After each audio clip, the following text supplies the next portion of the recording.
بسم اللہ الرحمن الرحیم۔ شروع اللہ تبارک و تعالیٰ کے نام سے جو بڑا مہربان نہایت رحم کرنے والا ہے۔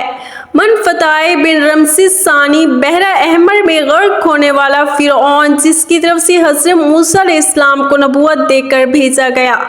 قرآن میں حضرت موسیٰ علیہ السلام کے ذکر میں دو فرعونوں کا ذکر ہے کہ ایک وہ جس کے زمانے میں آپ علیہ السلام پیدا ہوئے، جس کے گھر میں آپ نے پرورش پائی، دوسرا وہ جس کے پاس آپ علیہ السلام دعوت اور بنی اسرائیل کی رہائی کا مطالبہ لے کے پہنچے تھے، جو بالآخر غرق ہوا۔ ناظرین، موجودہ زمانے کے محققین کا عام خیال یہ ہے کہ پہلا فرعون رمسیس دوم تھا۔ جس فرعون کا غرق ہونے میں ذکر ہے وہ رمسیس دوم کا بیٹا منفتح تھا۔ اس نے بنی اسرائیل کو غلام بنا لیا اور ان پر ہر طرح کے مظالم کرتا تھا۔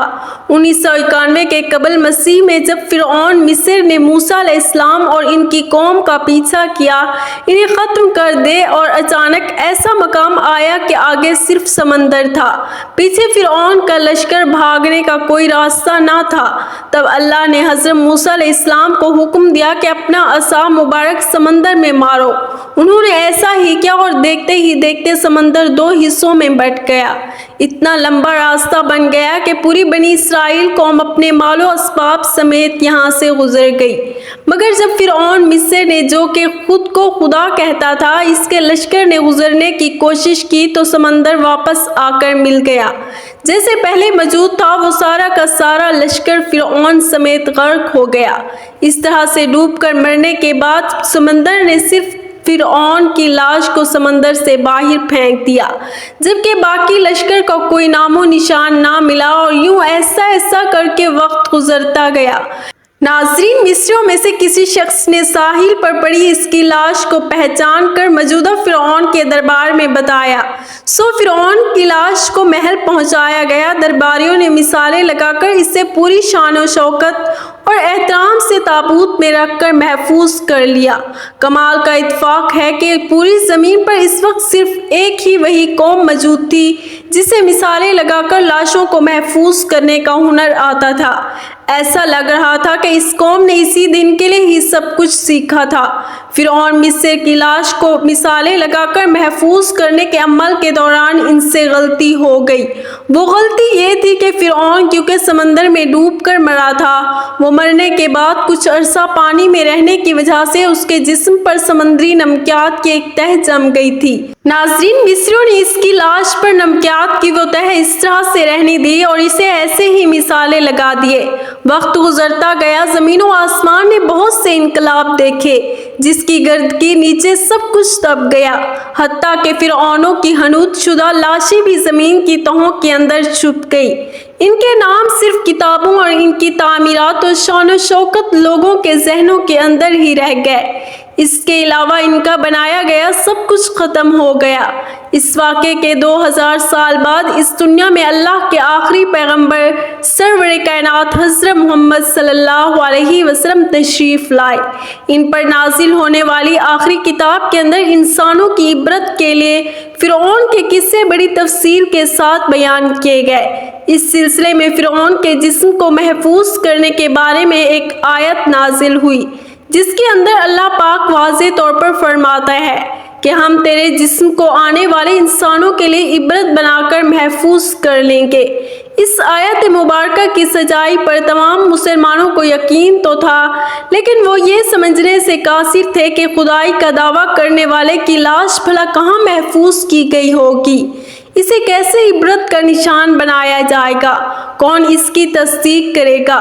یہ اتنا نازک معاملہ ہے کہ ذرا آپ خود سوچ کر دیکھیں کہ قرآن پاک کے اندر بیان کیے گئے اللہ کے تمام الفاظ میں سے اگر صرف ایک آیت مبارکہ بھی یا اللہ کا یہ دعویٰ نعوذ باللہ غلط ثابت ہو جاتا تو غیر مسلم کفار کے سامنے مسلمان کس منہ سے باقی قرآنی آیات کا دفاع کرتے؟ مگر یہ اللہ تعالیٰ کا کلام ہے جس کے اندر شک کی کوئی گنجائش نہیں، اس لیے ہر دور کے اندر اس نے اپنے آپ کو اور اپنے ایک ایک لفظ کو منوایا ہے۔